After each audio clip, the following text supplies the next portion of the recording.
Bienvenidos a una nueva edición de Venezuela Violeta. Yo soy Yamey Sánchez, estudiante de Trabajo Social y estoy el día de hoy junto a dos mujeres hermosas, así que las dejaré presentarse. Eso con la querida compañera y Grecia hermana. Melero, abogada, defensora delegada del Instituto Nacional de la Mujer. Por aquí, Clarixa Ron, sobreviviente de violencia basada en género y presidenta del Movimiento Nacional Voces Violetas. Genial, es un placer para mí estar acá con ustedes, con estas mujeres tan maravillosas, tan valientes, tan fuertes y estar unidas por esta causa tan bonita que es la defensa de los derechos de la mujer. Entonces yo quisiera que empezáramos definiendo qué es la violencia de género. ¿Sí? Vamos a definir eso. De repente podemos tener una parte técnica y podemos tener una parte desde la vivencia propia. Perfecto. Bueno, Ok. mi bueno, maestra. bueno, bueno, muchísimas gracias por esta oportunidad y justo en el marco del mes Violeta, noviembre, para lo que es la concienciación de la violencia basada en género. En este sentido, para poder conceptualizar lo que significa la violencia de género, debemos de verlo primero en sentido general y siempre lo hacemos con un ejemplo. Cuando nuestra pareja nos toma de la mano de esta forma, en vez de desde la referente afectivo tomarnos de esta forma o de esta forma, nos agarra de aquí con un imperativo, te vienes conmigo o tú haces lo que yo te diga. Allí se están evidenciando los tres elementos estructurales de la violencia, que son control, poder y dominación. Desde esta perspectiva, la violencia es una acción de una persona hacia otra contra tener un efecto determinado. En este caso es ejercer poder, hacer de manifiesto mi poder, mi voluntad sobre la otra persona, y lograr dominio de la voluntad en principio. Entonces, teniendo como referente este concepto de violencia de carácter general, nos vamos hacia la violencia de género cuando ese control, ese poder y esa dominación se ejerce por el hecho de ser mujer, la persona a quien va dirigido ese control, ese poder y esa dominación. Entonces, de alguna manera te asumen como que eres débil por ser mujer. Si la persona que ejerce violencia, por supuesto, se comió el cuento de que la mujer es débil y por eso ejerce violencia. Ay, chan. ¿Y tú, Clarixa, cómo lo Puedo, vives tú? puedo dar testimonio de eso como sobreviviente y además que no identificamos la violencia a tiempo.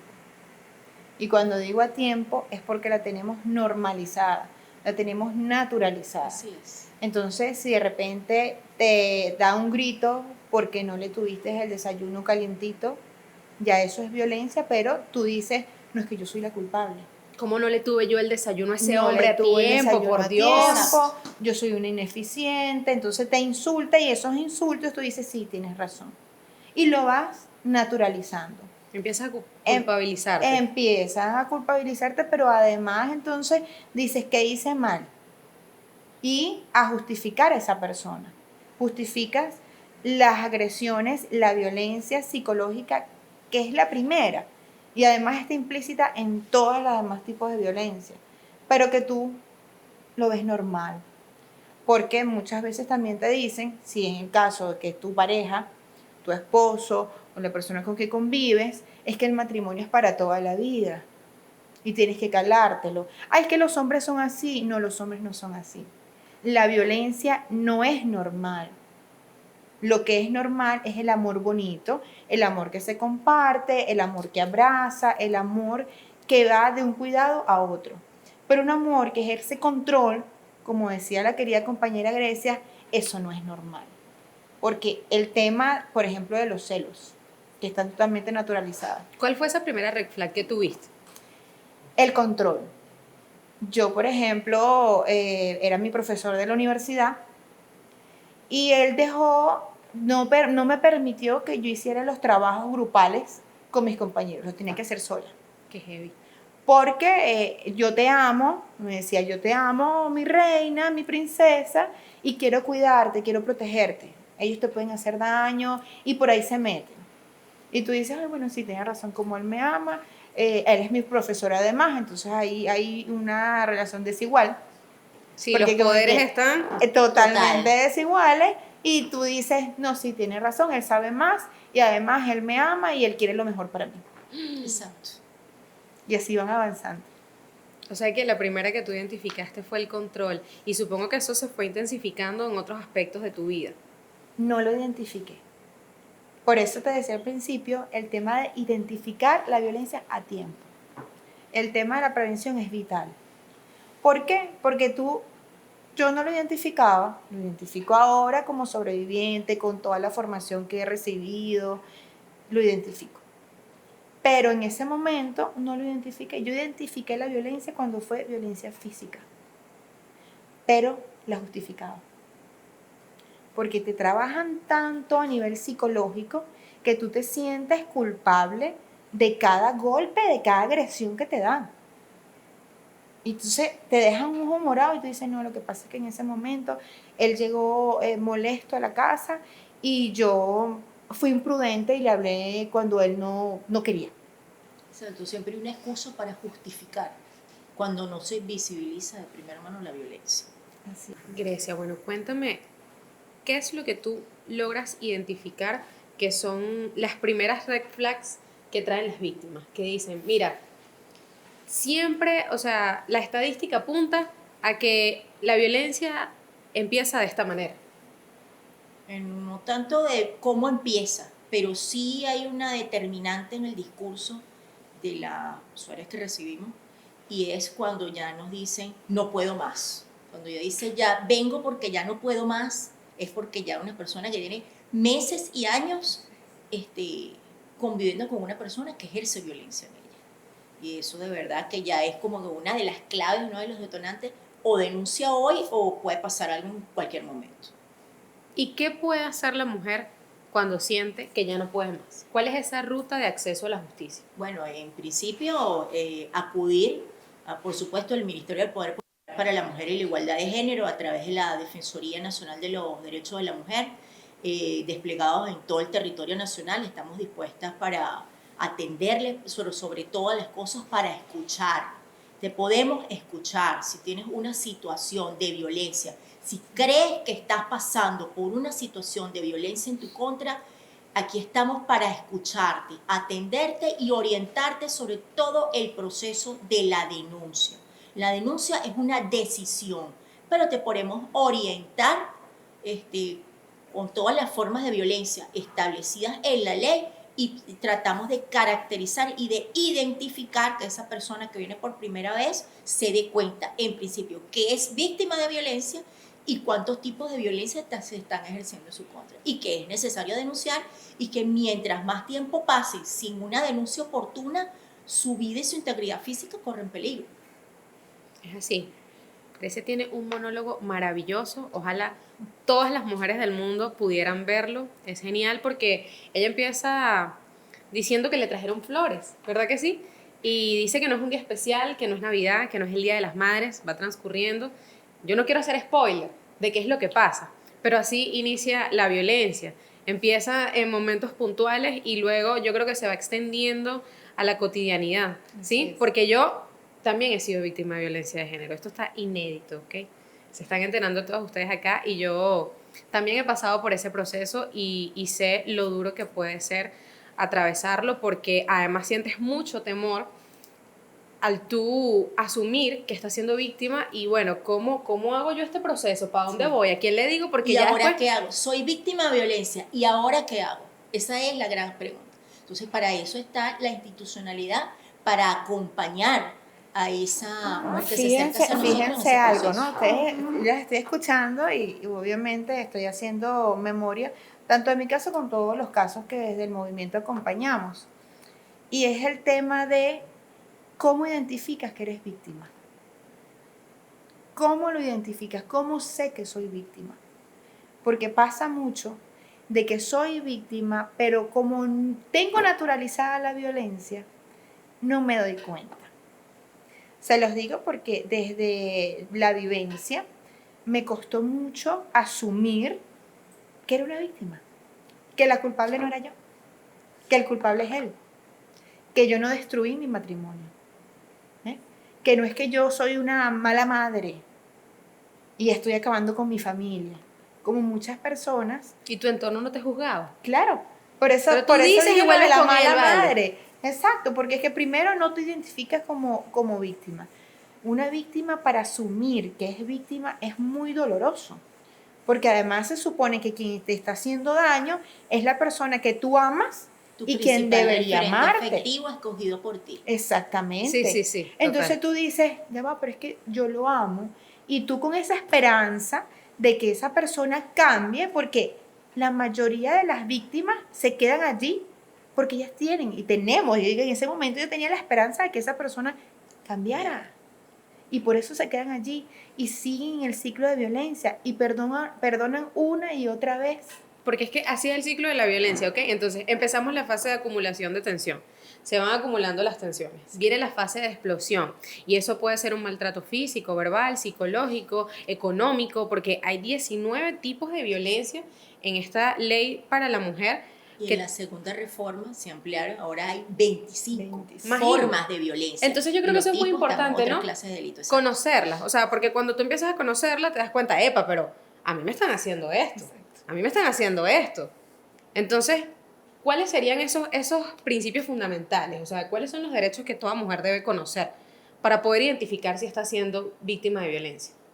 Bueno, en principio tengo derecho a ser escuchada. Toda persona que cree que pueda estar pasando una situación de violencia tiene el derecho de ser escuchada, bien sea por sus referentes familiares más cercanos, su entorno vecinal, su entorno comunitario y en segunda línea la línea institucional, los órganos receptores de denuncia, entiéndase servicios de policía, Ministerio Público, la institucionalidad, en este caso el Ministerio del Poder Popular para la Mujer y la Igualdad de Género a través de la Defensoría Nacional de los Derechos de la Mujer. La persona tiene derecho a ser escuchada. Una vez que un usuario viene por primera vez y es escuchada, entonces se da ese primer paso, es el paso más valiente, es el que cuesta más tiempo llevar adelante, pero muchas veces, como les digo a las compañeras que recibo, has dado el primer paso, es el más importante. Es un acto de valentía dar el primer paso. Así De es. suma valentía. Porque, yo siempre les digo, la primera dependencia es la sentimental. Las personas piensan que la dependencia económica, no, es que no lo deja, porque cómo se va a mantener, porque él no la deja trabajar. No, no. La primera dependencia es la sentimental, es el amor Emocional. que tú le sientas a esa persona. Entonces, ¿cómo voy a enfrentarme a esa persona? ¿Cómo lo denuncio si lo amo? Fíjense qué fuerte es esto. ¿Cómo me fracturo? Y es así, es una decisión, pero es una decisión sumamente dolorosa y valiente de amor propio. Por supuesto. Es así, una compañera decía hoy en la oficina que ella pasaba por esa situación y cuando iba a colocar la denuncia le decían, pero ¿cómo tú vas a denunciar al padre de tus hijos? ¿Tú quieres que tus hijas crezcan sin padre? O sea, ¿tú de verdad le vas a hacer eso a ese hombre? Hermano, ya va, pero ¿y lo que me están haciendo a mí? Exacto. Y lo que vivo yo en silencio en esa casa. Y las veces que a mí me han maltratado. Y cuando me han humillado. ¿Saben qué me decían? A mí me decían, a ti ningún hombre más nunca te va a querer. Sí. Tú estás fea. Y con un hijo, menos te van a querer. Tú no vas a poder salir de aquí. No vas a poder lograr nada. Y así como estás, menos. Y yo me iba para el espejo y me miraba y yo veía a la mujer más fea del mundo. Tienen un patrón, ¿ves? Tienes un patrón. Los agresores me decían lo mismo. Es así. Eres un monstruo. Porque una mentira dicha 100 veces se te va convirtiendo en verdad y se te convierte en 1000 veces más verdad si te lo está diciendo tu principal referente afectivo, porque se supone que si es tu pareja, se supone que tú le elegiste en perfecta libertad, amor y confianza y tú no concibes de primera mano, tu nivel consciente no concibe que ese referente afectivo escogido por ti sea capaz de hacerte daño. Entonces te lo terminas creyendo. Te sientes, te ves y te sientes fea, según los patrones de fea, ¿no? Porque Sí. todo gira en un sistema machista patriarcal. Pero el tema de la violencia, la institucionalidad existe. Pero así como está naturalizada en la sociedad, debemos hacer un mayor esfuerzo institucionalidad, movimientos sociales y todas las personas que quieran erradicar la violencia, hay que trabajar desde los hogares. Hay que cambiar patrones de crianza. Así es. Hay que amar más. Hay que agacharnos a explicarle a ese niño, a esa niña, hay que gritar menos, hay que, mejor dicho, no gritar. No es necesario. No hay que humillar. Esa cosa de corregir con violencia, un correazo. Entonces es un trabajo de hormiguita desde el hogar, en las comunidades. Si tú ves que tu vecina está reprendiendo de forma incorrecta a sus hijos, tú desde el amor, porque a veces también la gente hace como una pared, pero desde el amor, oye, hermana, mira, te presento esta técnica para que manejes mejor al chamo, la chama, a veces en la adolescencia se ponen rebeldes. Es deconstruirnos, porque venimos de un sistema machista, patriarcal, que nos dice que la dominación es lo correcto. Entonces ves también las relaciones, entonces son relaciones de pareja, pero son relaciones de poder, donde como yo te amo y como tú me amas, bueno, yo soy la sumisa y eso es amor. Yo te tengo que hacer caso. ¿Qué estamos haciendo desde el hogar? Hay que romper las cadenas de patrones de crianza para poder transformar la sociedad que queremos de igualdad y de respeto. Yo creo que esa es una de las principales causas que al final te van llevando a ser víctima de violencia de género. Ese entorno donde tú vas creciendo, porque para empezar los padres son como tus primeros referentes. Así es. Tu padre y tu madre y la relación que ellos llevan. Y entonces cuando tú te vas haciendo consciente de en qué sistema crecí yo, cuáles son las creencias que yo tengo, bajo qué cultura crecí y qué es lo que se ve en esta sociedad. O sea, ¿qué esperan de mí? Fíjense que yo atravesé últimamente un proceso en el que yo quería ser madre, ser madre, ser madre. Ya yo soy mamá, déjenme acomodarme este perol. Ya yo soy mamá, yo fui mamá a los 15 años, muy joven, y bueno, estuve en unas situaciones de vulnerabilidad bastante complejas a lo largo de mi vida, pero yo sentía la necesidad como de conformar un hogar. Y entonces, en el momento con la pareja que estaba, no quería conformar un hogar. Y yo me sentía muy frustrada como mujer. Y luego identifiqué que es que a nosotras también, desde muy chiquitas, nos dan un bebecito para jugar y a los hombres le dan aviones para volar, les dan carros para hacer carreras y a nosotras nos dan una cocinita, nos dan un bebecito. Entonces ya va esa estructura de el principal fin de la mujer debe ser maternar y estar en la casa y Así es, asistir patrón. al hombre. Y rol. Entonces, cuando tú no logras eso que se espera de ti, te vas sintiendo muy frustrada. Exacto. Muy frustrada. O cuando llegas a cierta edad, y entonces, ajá, y los hijos, ¿y para cuándo vas a entonces? O tienes un primer hijo, ajá, y el segundo, y, o sea, más o menos Y la una casita, presión, sí. la casita presión, feliz. presión Ujú. social. O sea, tú le preguntas a cualquiera mujer cuáles eran tus dibujos de la infancia y era la casita feliz, la mayoría, la casita que dibujamos, yo la dibujé bastante, el papá, la mamá, el perrito, la casita feliz. Sí. Entonces esa casita feliz se te instaura en el cerebro. Y si tú no llegas a cierta edad y no tienes la casita feliz, primero que te señalan y te juzgan. Y segundo, que te sientes mal internamente. O sea, no consolidé una familia, no sirvo, algo está mal en mí, etcétera, etcétera. Algo me falta. Y esas Algo medidas me desesperadas te hacen buscar lo primero que se te atraviese. Hermano, Peor es nada. préñeme, ¿oyó? Que Peor yo es nada. necesito cumplir con lo Exacto. que espera la sociedad de Sí. mí. Entonces es cuando uno, Inconscientemente es así. o mejor dicho, una, Sí. debe empezar a plantearse, ¿quién soy? ¿Qué quiero hacer? ¿Para dónde voy? Porque cuando no se me da eso de la familia, empiezo a explorar una parte profesional, donde me empiezo a dar cuenta de mis talentos. ¿Y para qué sirve esta chama? Porque no solo sirve para ser mamá, también sirve para hacer trabajo social, también sirve para estar en un podcast con mujeres maravillosas, también sirve para romper paradigmas. Entonces es también un trabajo interno que debemos hacer desde que estamos muy chamas. Ojalá, yo creo que si no hubiese pasado por todo lo que pasé, no sería la persona que soy hoy, pero sí quiero ser como una herramienta para todas esas chamas que están allá afuera y que nosotras lo seamos, ¿sabes? O sea, Claro. Identifica cuál es tu contexto, qué quieres ser tú, para dónde vas, ¿no? Miren, ¿sabe que yo me traje esto? Estoy haciendo una investigación y era como muy importante que tocáramos el tema de los derechos de la mujer y los derechos humanos también.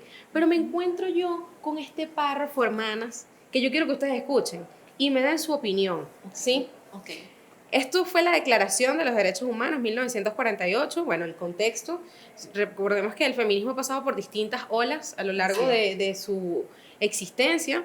Ahorita se busca una interseccionalidad que tenga un enfoque de clase, de raza, pero en este contexto de 1948 dicen: considerando que los pueblos de las Naciones Unidas han reafirmado en la Carta su fe en los derechos fundamentales del hombre, en la dignidad y el valor de la persona humana y en la igualdad de derechos de hombres y mujeres, y se han declarado resueltos a promover el progreso social y a elevar el nivel de vida dentro de un concepto más amplio de la libertad, considerando que los Estados miembros se han comprometido a asegurar, en cooperación con la Organización de las Naciones Unidas, el respeto universal y afectivo a los derechos y libertades fundamentales del hombre. Y considerando que una concepción común de estos derechos y libertades es la mayor importancia para el pleno cumplimiento de dicho compromiso. ¿Qué les llama la atención de ese texto? Lapidario. Es lapidario porque en ese texto lo que no se nombra no existe. Así funciona la psicología del lenguaje. Entonces, el hombre. O sea, ya ahí esa categoría hombre, entonces las mujeres no tenemos derechos. Según. Entonces, fíjate la cuestión cómo aquí trayendo eso a la realidad venezolana, Venezuela a lo largo de la historia ha tenido 26 constituciones. Nosotros en la Constitución de la República Bolivariana de Venezuela, en el año 1999, esta es la número 26. Pero justo en el año 1999 es que se establece el uso del lenguaje no sexista dentro del texto constitucional. Entonces, por primera vez se marca un hito histórico para Venezuela, en donde por primera vez, al poder visibilizar presidente, presidenta, gobernador, gobernadora, alcaldesa, alcalde, por un ejemplo, es la primera vez que se visibiliza a la mujer en Venezuela, se nos da la categoría de ciudadanas. Entonces, podemos redactar un memo, un escrito en cualquier oficina. Vamos a suponer, ejemplo, auditor interno, como una vez un ejemplo que lo tuve yo en mi trabajo, hace mucho tiempo. Y yo le digo a esa persona, licenciada, yo le voy a decirte una cosa, ¿usted es hombre o es mujer? ¿Y por qué tú me haces esa pregunta, Grecia? Porque usted está firmando fulana de tal, auditor interno. Disculpe, pero usted es mujer. O usted no, entonces empecé a hablar y hablar, como a los 45 minutos internalizó. Bueno, cámbialo, tienes razón. De aquí en adelante ya te sabes, Grecia dijo, no, pero es que no es que Grecia dijo, usted tiene que internalizar. A lo largo, duré 6 años trabajando con esa señora y ya, bueno, en menos de un año le metí para todos los cursos, todo. Y sí, es verdad, yo no sé en qué momento estaba pensando yo en mi vida en donde redactaba como hombre, porque la hice que se leyera la Constitución y toda una cantidad de derechos. Pero o sea, es pasar por eso, o sea, no es nada más decir más allá del nombre o escribir de más, o como la perspectiva machista, no, esa cosa esa tuya de género, no, es realmente visibilizarnos y saber usar la Constitución, que ya tenemos 26 años con ella. Entonces, realmente ver, aprovechar esa oportunidad y esa evolución que nosotros en Venezuela hemos tenido, ciudadanos y ciudadanas. Entonces, ese es uno de los logros más importantes que nosotros tenemos y que tenemos que hacer uso de eso. Nos involucran desde lo jurídico, nos visibilizan. Y hay que decir algo que es una realidad. Eso fue gracias al comandante Chávez y a la llegada de la revolución. Por supuesto. Claro. Porque a cada quien hay que darle lo que se merece. Claro. Y la mujer fue visibilizada por nuestro comandante Chávez. Claro. El primer hombre feminista de Venezuela. A mi criterio. Y yo sé que a criterio de muchas. Por supuesto. Pero tenemos que hacer uso de las herramientas. Yo les decía a las mujeres cuando hacemos conversatorios en las comunidades, en las casas, hacemos cafecitos militantes, no se dejen llamar, por ejemplo, que es típico en los foros. Buenas tardes a todos. No. Y tú me ves a mí, y todas. Todas, claro. Entonces se me quedan viendo así como que, ¿y esta más o menos qué le pasa? Ay, qué disruptiva, te miran con todas. una cara. Y me miran con unas caras. Ah, pero cuando me ha tocado en espacios de muy machistas. Y yo le digo, buenas tardes a todas. Entonces me quedan viendo así con su cara de incómodo. A todas las personas. Entonces, ¿por qué es así, licenciada? No, porque incomoda, ¿verdad? Incomoda que no te visibilicen, que no te nombren. Exacto. Incomoda. Así me siento yo cuando tú dices buenas tardes o buenos días o buenas noches a todos. No existo. Entonces, si no existo, me paro y no te quiero escuchar. Exacto. Porque no existo. Hay que ser rebeldes. Hay que ser rebeldes.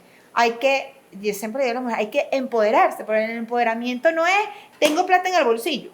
Eso es una Es cosa una muy actitud. importante, ¿vale? Que confunden el concepto de empoderamiento, ¿vale? No es plata. El otro día escuché a alguien que decía, no, sí, vale, el hombre que me pague todo, pero yo soy una mujer empoderada. Y yo, Dios mío. Exacto. Dios mío, señor, por favor, mándenle un texto feminista a esta mujer para que entienda. Sálvame. Mira, yo me leí uno que decía, feminismo para principiantes. Entonces, esto está genial para que lo lean y entiendan que el feminismo no es exigirle a alguien que te dé plata, ¿sabes? El feminismo es saber que tú tienes unos derechos, que tienes derechos constitucionales, que tienes una ley que te protege y que incluso el tema del dinero es un tipo de violencia también, la violencia económica, y es una de las cosas más comunes que sucede, ¿sabes? De que piensan, Clarixa decía algo muy importante, que es que piensan que se quedan por el dinero. No. O sea, hay otras cosas que nos anclan, pero en muchos hogares también está la situación del dinero. Y alguien decía el otro día, yo no me iba porque yo decía, bueno, ¿quién le va a comprar a las niñas los zapatos? ¿Quién le va a comprar a las niñas los libros? Como dices, recibí flores hoy. ¿Qué va a hacer de mí? ¿Qué va a hacer si nos falta el dinero, si nos falta el alimento? Entonces es así.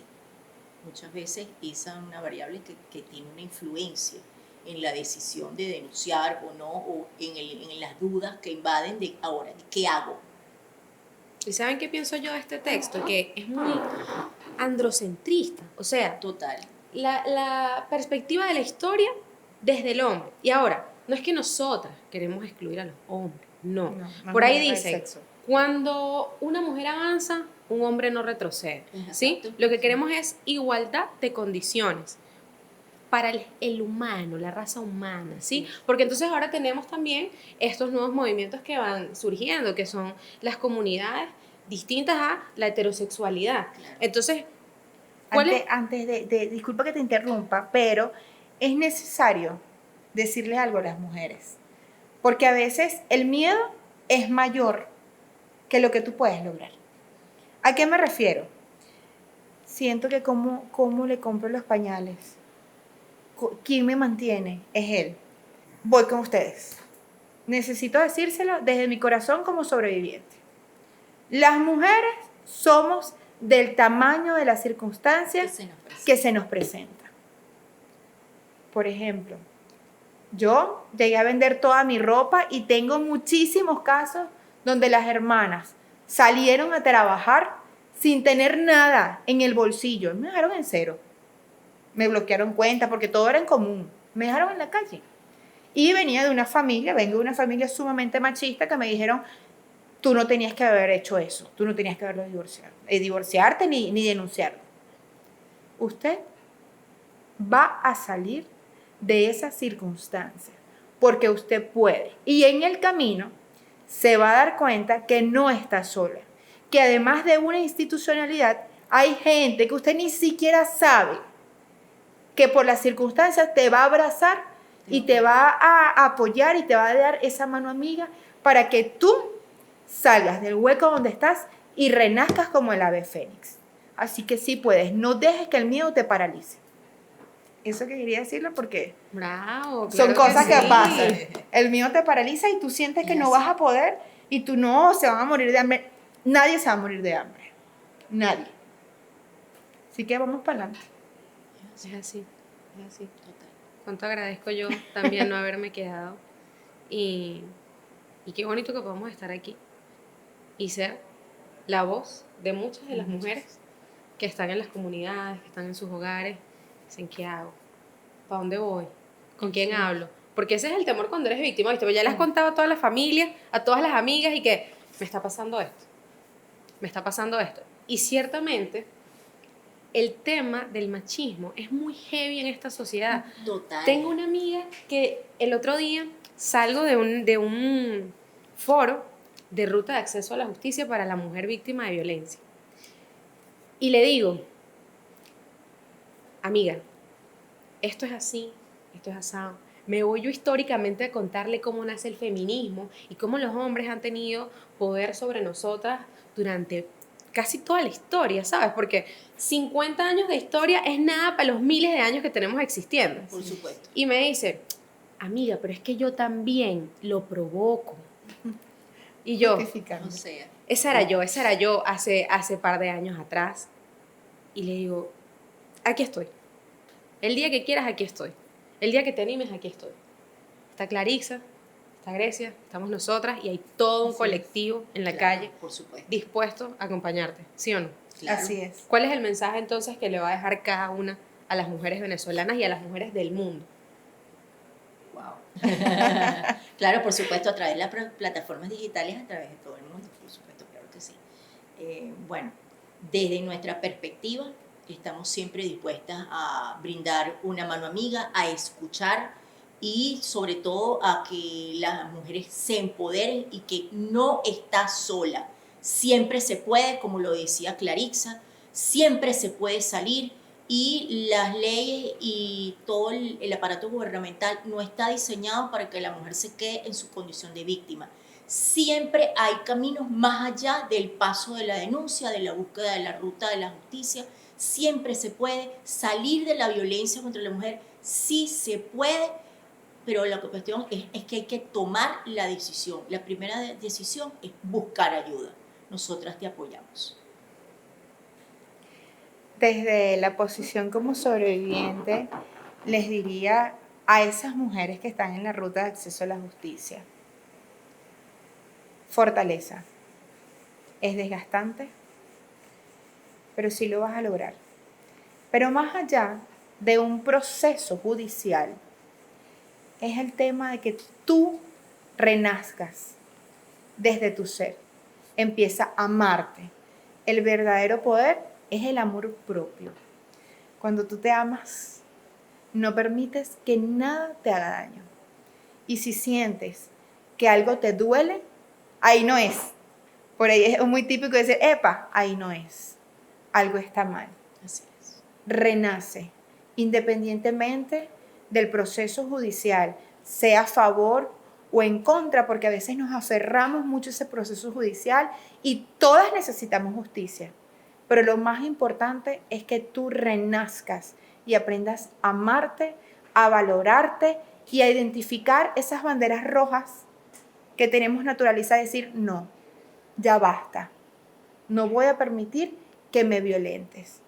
Y si de repente sientes, pero no lo identificas, aquí estamos. Aquí estamos para ayudarte, para escucharte y decir, hermana, ven que está pasando esto y no está bien. Y te abrazamos con el alma donde quiera que estés. No te quedes en silencio. Aquí estamos para ti. Muchas gracias por vernos. Nos vemos en la próxima edición.